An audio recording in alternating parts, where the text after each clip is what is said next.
Me da mucho gusto dar la bienvenida en este set del periódico del Economista a Calixto Mateos, director general de NatBank. Pues bien, muchas gracias por estar aquí, muchas gracias por cederme también un poco de tu espacio y recibirme en tu espacio.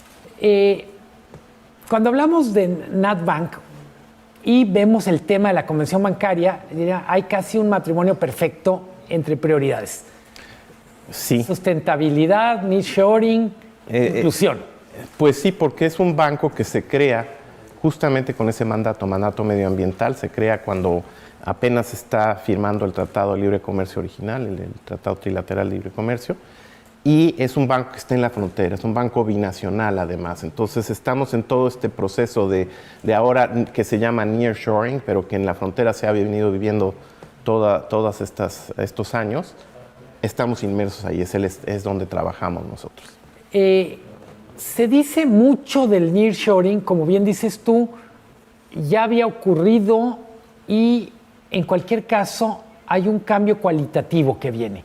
¿Cómo lo están viviendo ustedes como un banco de desarrollo binacional enfocado propiamente en favorecer una integración más productiva entre México y Estados Unidos? Una integración sustentable, diríamos, ¿no? El mandato del banco es medioambiental y en ese sentido siempre tenemos que ver que los proyectos tengan un impacto positivo sobre el medio ambiente. Es un banco que busca además establecer la infraestructura para que la frontera pueda desarrollarse. Nos hemos enfocado en proyectos de agua, en proyectos de energía renovable, en proyectos de residuos sólidos. En general es apoyar a la frontera en este crecimiento verde. ¿Dónde ves más apetito por lo que el banco puede ofrecer? ¿Sur de Estados Unidos o norte de México? Pues norte de México yo diría, pero hay una integración. O sea, cuando uno está en la frontera te das cuenta que es un área que se mueve de un lado al otro. Y la habilidad del banco de poder actuar en uno y otro lado de la frontera ayuda a hacer estos proyectos. ¿En qué nos estamos enfocando ahora? Tratar de contribuir a una economía verde, una economía sustentable, que hagan procesos productivos que cuiden el medio ambiente.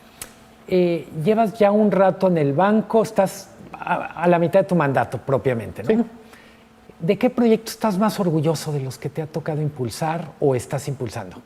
Pues mira, ahorita justamente acabamos de cerrar un financiamiento que hicimos al Estado de Baja California, que tiene todos los elementos de esta economía sustentable. Es un financiamiento sustentable que tiene elementos para apoyar el programa hídrico de Baja California. Y tiene todos los elementos modernos como lo que se anunció ahora en la mañana de la taxonomía, etcétera, están incluidos en este tipo de financiamiento. Es de lo más moderno y genera una serie de incentivos para que se hagan proyectos de agua, pero que además se operen de manera eficiente. Cuando te escucho,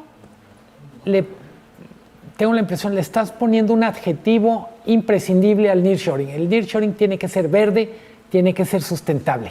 A veces parece que nos quisiéramos brincar esa parte como si no estuviéramos en 2020 y tantos, ¿no?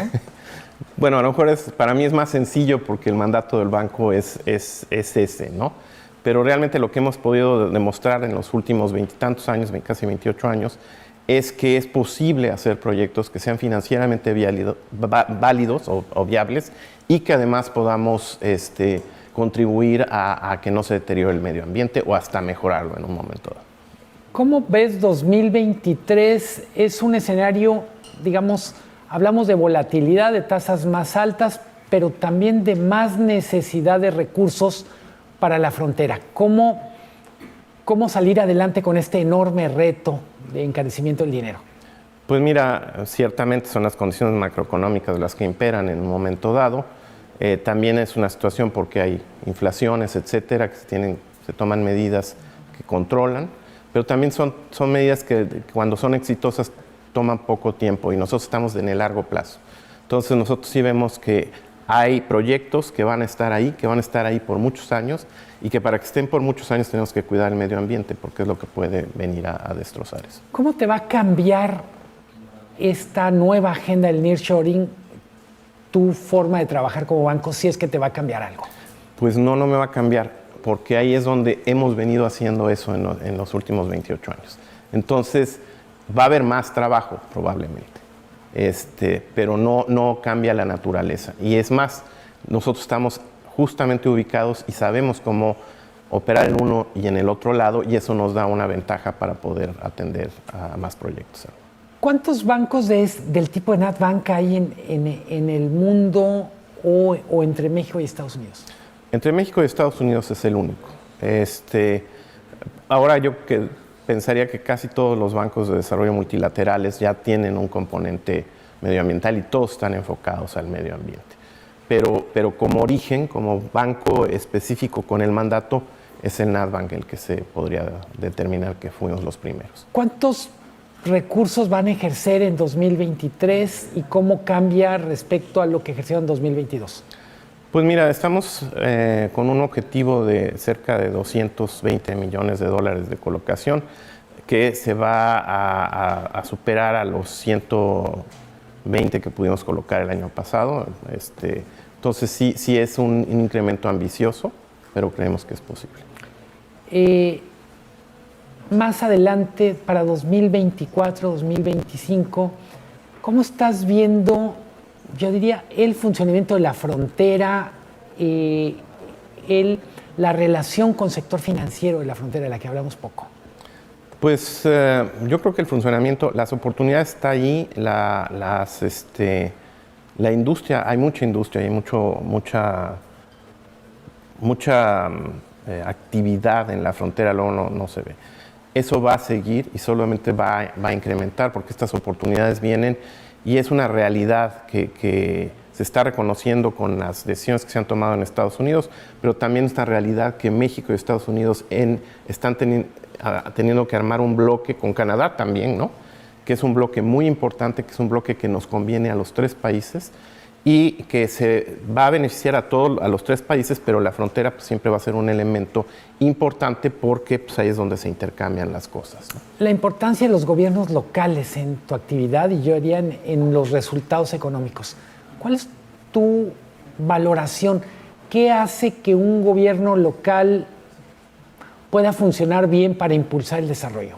¿Dónde estaría la clave? Pues es que la frontera tiene la ventaja que ha habido siempre gobiernos muy industriales, muy de apoyo a la actividad productiva en cualquiera de las vertientes que quieras verlo, y en la actualidad están muy comprometidos con el desarrollo de los estados fronterizos, el desarrollo de las actividades industriales en la frontera, y ese ha sido ya una característica de años. Y entonces no ha cambiado, siguen siendo la actividad muy fuerte económica ahí. Estamos a punto de terminar la entrevista. Me gustaría pedirte una reflexión sobre, tienes mucha experiencia en el sector financiero, has estado en Banco de México. ¿Cómo estás viendo estos brotes de volatilidad en primero California, ahora Credit Suisse? ¿Qué tan nervioso, qué tan tranquilo estás respecto a lo que estás viendo?